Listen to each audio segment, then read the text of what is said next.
Hello mga boss. Good morning mga boss. So nandito naman po tayo. Balik po tayo sa reality ng breeding. So ito mga boss, nakikita nyo po, ito po yung gamit po natin sa ginamit po natin sa ating rabbit. So si Rabbit Tree. So ito po ay from Pangasinan. No, dinala na po natin dito sa Maynila. Malaking tulong po ito mga boss kasi pwedeng paglagyan po natin to.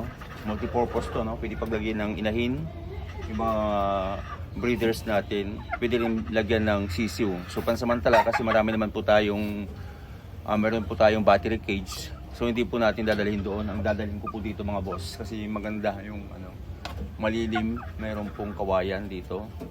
So ilalagay po natin dito mga boss ay yung mga sisiw natin na isang buwan.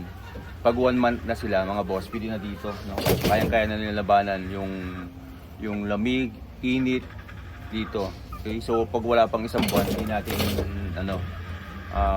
po dadalhin dito. So dito po yung natin, pinaka-pool natin para sa mga kukuha sa atin na mga month old. At the same time, yung mga maiiwan ay dadalhin po natin sa Cuenca, Batangas. Yan, mga idol. So napakaganda. So naset na po natin. So simple lang yung paglalagay po natin. Naglagay lang po tayo ng pako, naglagay ng konting dito, no, brace, niya para hindi malaglag. Matibay naman guys, hindi siya umalog-alog kasi may mga pako doon. Concrete po yan, no? Tapos nakalagay pa doon, mayroon pang naipit na doon sa gilid. So yung gagawin natin dito guys ay maglalagay tayo ng pakainan. So hindi tayo bubutas, no? Sayang naman kasi kung bubutasin natin ito, matigas to mga boss eh. Galvanize po yan. Okay? So na-utilize po natin. Sayang naman po ito. 1, 2, 3, 4, 5. 5 na pinto ito. So sa bawat pinto, ang dami pong sisiw. Pag sisiw lang ilalagay natin, madami po yan. Especially pag nag-aaway na po yung mga month old natin. Kailangan na po nating i-separate mga ganito para hindi madisgrasya. So yan guys, mga tip po natin. Kung may mga gamit po tayo dyan na hindi na masyadong tulad ng ganito, hindi natin gamitin, no? Sa mga sisiw natin.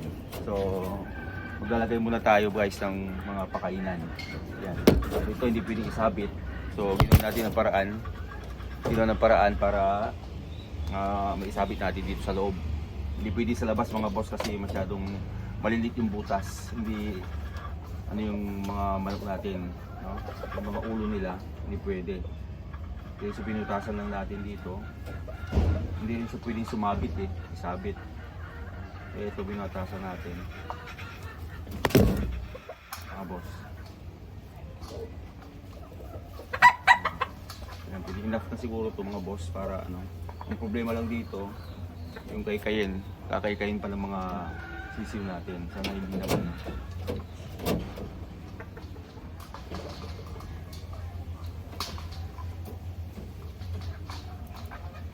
Ayan.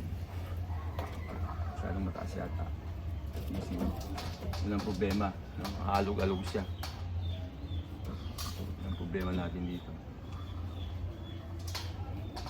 Ayan. Dapat mayroon pa siya dito sa gilid. Mayroon siyang tali pa doon sa gilid para hindi na talaga aalog-alog na ganyan. Okay. Lalagyan pa natin ng butas dito mga boss.